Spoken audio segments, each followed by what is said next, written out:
ചില കസ്റ്റമേഴ്സ് ചിലപ്പോൾ ആണെങ്കിൽ അന്വേഷിക്കാൻ വന്നതായിരിക്കാം, പിന്നീട് വരാലോ. ഇതിനെ നമ്മൾ ഗസ് ചെയ്യണല്ലോ. കാരണം എത്രയോ കസ്റ്റമേഴ്സ് അങ്ങനെ കയ്യിൽ വെറുതെ വന്ന് ചോദിച്ചെടുത്ത് പിന്നെ കസ്റ്റമറായിട്ട് വേറെ ആളുകളെ കൂട്ടി വന്നിട്ടുണ്ട്. ഇതൊക്കെ നമ്മളെ അനുഭവത്തിൽ നമ്മൾ കണ്ടതാണ്. ഇതിനൊക്കെ എങ്ങനെയാണ്? ഇതൊക്കെ ചോദ്യങ്ങളിലൂടെയാണ്. നല്ല നല്ല ചോദ്യങ്ങൾ, നല്ല നോളജ്, നമ്മൾ പ്രൊഡക്റ്റ് നോളജ് മാത്രമല്ല, industry knowledge, market knowledge, competitive knowledge എല്ലാം നമ്മൾ പരമാവധി പഠിക്കുക. നമ്മളുടെ സബ്ജക്റ്റ് എന്താണോ, സബ്ജക്റ്റും അതിന് ചുറ്റുവട്ടമുള്ള കാര്യങ്ങൾ നമ്മൾ, ഈവൻ കോമ്പറ്റീറ്റീവ് നോളജും. കാരണം ഇതേ പ്രൊഡക്റ്റ് കസ്റ്റമർ കൊടുക്കുന്നത് അതെങ്ങനെ കൊടുക്കുന്നുണ്ട്, എന്താണ് വ്യത്യാസം, അവരെ കുറ്റം പറയാനല്ല, നമ്മളുടെ അഡ്വാൻറ്റേജ് അവരുടെ മുകളിൽ എന്താണെന്നുള്ളത് നമുക്ക് അറ്റ്ലീസ്റ്റ് അത് നമുക്ക് പറഞ്ഞു കൊടുക്കാൻ അറിയണമല്ലോ. ഇന്ന സാധനം വേണമെങ്കിൽ നിങ്ങൾക്ക് ഞങ്ങളുടെ അടുത്തോട്ട് വരണം എന്ന് പറഞ്ഞു കൊടുക്കാൻ നമുക്ക് അറിയണമെന്നുണ്ടെങ്കിൽ അവിടെ എന്താ കൊടുക്കുന്നത് നമ്മൾ അറിഞ്ഞിരിക്കണം. കോമ്പറ്റീറ്റീവ് നോളജ് നമ്മൾ അറിഞ്ഞിരിക്കണം. ഇനി അടുത്തൊന്നും കൂടെ, ഇപ്പം നമ്മൾ 2 കാര്യങ്ങൾ പറഞ്ഞു. ഒന്ന്, കസ്റ്റമേഴ്സിനെ മെയിൻ ചെയ്യാതിരിക്കുക. 2, കസ്റ്റമേഴ്സിനെ നമ്മൾ മിസ്ലീഡ് ചെയ്യുക, അതായത് അവർക്ക് ആവശ്യമില്ലാത്ത സാധനം അടിച്ചേൽപ്പിക്കുക. ഇവിടെയൊക്കെ നമ്മൾ കയറി ഒരുപാട് വിഷയങ്ങളിലേക്ക് കടന്നുപോയി. നല്ല ചോദ്യങ്ങൾ ചോദിക്കണം എന്നൊക്കെ നമ്മൾ കടന്നുപോയി. ഇനി നമുക്ക് നെക്സ്റ്റ് ഒരു കസ്റ്റമർ നമ്മളെ ഷോപ്പിൽ നിന്ന് നമ്മളിത് പറഞ്ഞ പ്രോഡക്റ്റ് കൊടുക്കുമ്പോൾ സൂക്ഷിച്ച് വേണം, നമ്മൾ അതിനെ സൂക്ഷിച്ച് കൈകാര്യം ചെയ്തിട്ടായിരിക്കണം നമ്മൾ കൊടുക്കേണ്ടത്. അടുത്തത് നമ്മളിത് കൊടുത്തു, പ്രൊഡക്റ്റ് എക്സ്പ്ലെയിൻ ചെയ്യുന്നു. നേരത്തെ ഇപ്പം നമ്മൾ സംസാരിച്ചുകൊണ്ടിരിക്കുന്നതാണ് നല്ല പ്രൊഡക്റ്റ് നോളജ് നമ്മളുണ്ടായിരിക്കണം. പ്രൊഡക്റ്റ് നോളജ് മാത്രമല്ല, മാർക്കറ്റ് ഇൻഡസ്ട്രി നോളജ് അറിഞ്ഞിരിക്കണം, മാർക്കറ്റ് നോളജ് അറിഞ്ഞിരിക്കണം, മാർക്കറ്റ് ട്രെൻഡ് എന്താണെന്നുള്ളത് അറിഞ്ഞിരിക്കണം. മനസ്സിലായില്ലേ? ട്രെൻഡ് അറിഞ്ഞിരിക്കണം. എഗെയിൻ ഇതിന് കോമ്പറ്റീറ്റേഴ്സ് ആയിട്ടുള്ള പ്രൊഡക്ട്സ് ആയിട്ടുള്ള ഡിഫറൻസ് എന്താണ്, ഇതിനെന്തൊക്കെ ഇല്ല എന്നുള്ളതല്ല, ഇതിനെന്തൊക്കെ അവരെക്കാൾ മികച്ചതായിട്ടുണ്ട് എന്നുള്ളത് നമ്മൾ പ്രസന്റ് ചെയ്യാൻ ഉള്ള അറിവെങ്കിലും നമുക്ക് വേണം, ആർജിച്ചിരിക്കണം. ഈ പ്രൊഡക്റ്റ് നോളജ് നമ്മൾ അങ്ങോട്ട് കൊടുത്തു കഴിഞ്ഞാൽ, ലെറ്റ്സ് സേ കസ്റ്റമർ ഇംപ്രസ്ഡ് ആണ്, വാങ്ങിക്കാൻ തയ്യാറായി. അടുത്തത് വരുന്നത് എന്താണ്? പണം, പൈസ, ബഡ്ജറ്റ്.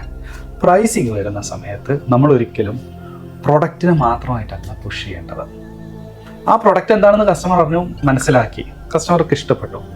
അടുത്തത്, ഈ പ്രൊഡക്റ്റ് കസ്റ്റമർ ലൈഫിൽ എന്ത് ചേഞ്ചാണ് വരുത്താൻ പോകുന്നത് എന്ന് പറയുന്നിടത്തിരിക്കും അവരതിനെ പ്രൈസ് ബാലൻസ് ചെയ്യുന്നത്. ഇപ്പം നമ്മൾ തക്കാളി, നമ്മൾ വലിയ സംഭവങ്ങളിലോട്ടൊന്നും ഉണ്ട്, തക്കാളി വിൽക്കുകയാണ്. അപ്പുറത്തെ കടയിൽ 10 രൂപയുണ്ട്, ഇപ്പുറത്ത് തക്കാളി നല്ല വൃത്തിയുള്ള തക്കാളിയാണ്, ബ്യൂട്ടിഫുൾ തക്കാളി, ഓർഗാനിക് ആണ്. അപ്പോൾ ഓർഗാനിക് ആണ് എന്ന് പറഞ്ഞുകൊണ്ട് ഒരാൾ 15 രൂപ തരണമെന്നില്ല. അയാൾ കൺവിൻസ്ഡ് ആവണം, വാങ്ങിക്കാൻ തീരുമാനിച്ചു, പക്ഷെ വില കൂടുതലാണ് അതിന്. അപ്പോൾ എന്താണ് ഇത്, എവിടെ നിന്നാണ് സോഴ്സ് ചെയ്യുന്നത്, ഇത് നിങ്ങൾ കഴിക്കുമ്പോൾ എന്താണ് നിങ്ങളുടെ ലൈഫിൽ വരുത്താൻ പോകുന്ന വ്യത്യാസം എന്നുള്ളത് പറഞ്ഞു കൊടുത്താൽ അവിടെ കസ്റ്റമർ രണ്ടാമതൊന്ന് ചിന്തിക്കും, ഇത് കുറച്ച് പൈസ കൂടുതൽ കൊടുത്താലും കുഴപ്പമില്ല. അപ്പോൾ പ്രൊഡക്റ്റ് പ്രസന്റ് ചെയ്യാൻ നമുക്കറിയണം, വെച്ച് കൊടുക്കുക എന്നുള്ളത് മാത്രമല്ല, ആ പ്രൊഡക്റ്റ് പ്രസന്റ് ചെയ്യുകയും പ്രൈസ് അവതരിപ്പിക്കാൻ നമുക്ക് കഴിയണം എന്നുള്ളതാണ്. അത് വളരെ ഇമ്പോർട്ടൻ്റ്. എപ്പോഴും പറയും, നമുക്ക് അവർക്ക് കിട്ടുന്നതിനെ വലുതാക്കി കാണിക്കുകയും അല്ലെ, അവർ നമുക്ക് തരുന്നതിന് അതിന് മൂല്യം കാണിക്കുക എന്നുള്ളതാണ്. മൂല്യം കാണിക്കുക. അങ്ങനെ ഒരുപാട് അവരുടെ ജീവിതത്തിൽ ഇപ്പോൾ, അതായത് ഇപ്പൊ നമ്മുടെ ട്രെയിനിങ്ങിനൊക്കെ നമ്മൾ പോകുമ്പോഴേ നമ്മളെ ബിസിനസ് എത്ര ഉണ്ടായിരുന്നു നിങ്ങൾ വരുന്ന സമയത്തും ചോദിക്കും, ഇപ്പൊ എത്ര ഉണ്ട് ബിസിനസ് എന്നൊക്കെ ചോദിച്ചിട്ട് വലുതാക്കി കാണിക്കും.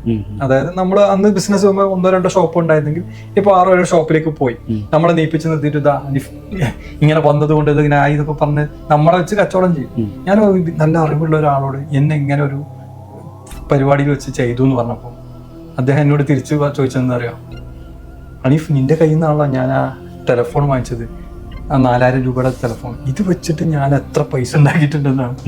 അപ്പൊ ഈ പൈസ ഉണ്ടാക്കിയതിന്റെ ഒക്കെ ഉത്തരവാദി നീയാണോ? നിന്നോട് തിരിച്ചു ചോദിച്ചു. കാരണം ഈ ഫോൺ വെച്ച് ഞാൻ ഒരുപാട് പേർക്ക് വിളിക്കുകയും ഒരുപാട് ബിസിനസ് ചെയ്യുകയും ചെയ്തിട്ടുണ്ട്. ഈ കോടിയൊക്കെ നിങ്ങൾ നാളെ എന്നോട് ചോദിക്കുമോ എന്നോട് മറുപടിയാണ്.